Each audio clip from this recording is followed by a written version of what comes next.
Go ahead. Yeah, my name is Lanny, L-A-N-N-Y, Roy, R-O-Y. I'm state president of a community voice in Southern United neighborhood. I started my tenure as an activist in 1962 with NAACP.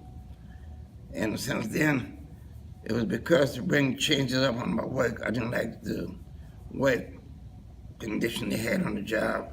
So I was very instrumental in changing some of the work conditions. Like, for example, taking the signs of the water cooler saying colored in white and of the restroom saying colored in white.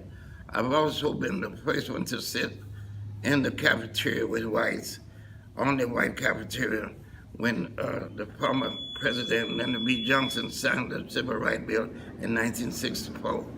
Since that time, I got involved with ACON.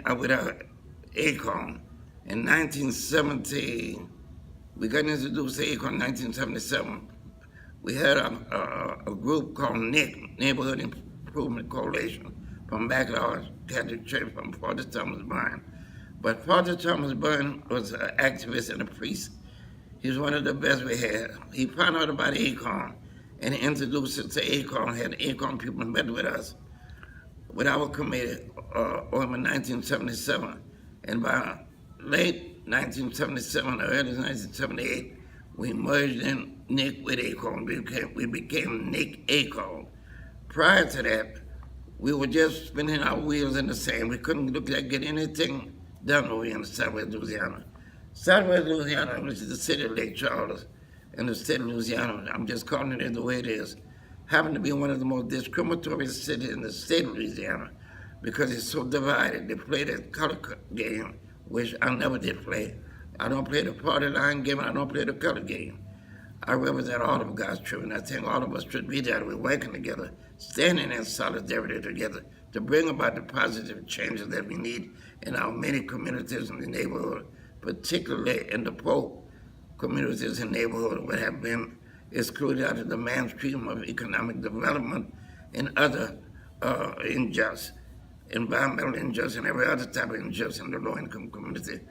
And to build up the communities, we need organizations like ACON. ACON was one of the most powerful grassroots organizations in the world, the only reform organization. Even had the politicians start talking about reforming. Before ACON, we never heard no political people talking about any reforming. ACON brought that across not only on the local level, state level, but also on the national level and internationally. But because ACON was so powerful, we had some people on the national level wanted to change the policy, ACON's policy. They wanted to bring the ACON to another level. So this started a conspiracy. And these people, I call their name, and I will call their name, starting from Martyr, Steve Kess, and his brother John Kess, Mitch, and others as well that was involved, Mildred Brown, they all came up against ACON by, called itself, getting rid of the founder of ACON. Wade Ratke was the founder of ACON in Little Rock, Arkansas in 1970. And since that time, ACON grew into like an oak tree in so many branches. They started ACON with welfare recipients in Little Rock. That's when Wade first got started with ACON. But after we started organizing, I'm the one that lobbied Congress in New York at a Democratic convention to support ACON to organize all over the nation. The commission, I have won that commission. And I'll never forget, it was so exciting. That was the first big action that done took place along with ACON. Since that time, ACON have grown, but because ACON was making a change for the poor people, because we represented the poorest. We represent everybody, really, but particularly the poorest people that we, in the low-income communities that needed some help as far as changing their lifetimes to give them a better equality of life and bring justice. ACON was all about giving justice to the poor, well-deserving people, and that's what we were all about. But because of that, we were leaning more like with the Democratic. But then we got played from the Democratic just as well as the Republicans, some of them.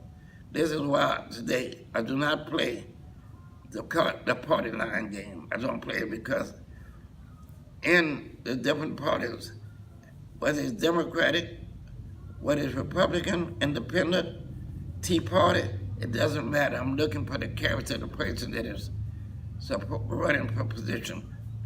This is what counts. Not the party so much, but the party itself is playing game. Since we worked so much with the Democrats, though, the Republicans started by lying on Acorn with Fox TV, coming up selling all kind of lies. They crucified Acorn with Fox TV, saying that and Acorn would register so many people to vote. We registered more people to vote than any other grassroots organization and reached out to more people than any other grassroots organization. The Republicans did not like that. So they came in with some of our people that are national. That was people like Bertha Lewis. I know y'all seen on TV many times talking about the buck stop here. Wade went on and trusted them people. He trained them how to be organized, and they turned around against Wade.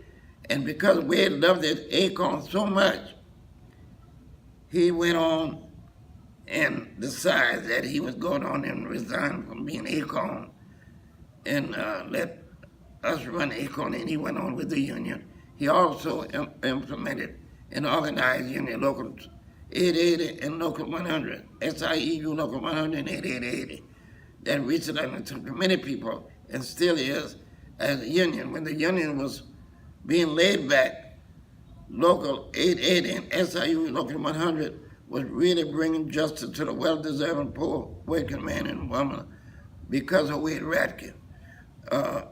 And he stayed with the union, and he asked me to work with Beth Butler, Elizabeth Butler, his wife, to help her with Acorn.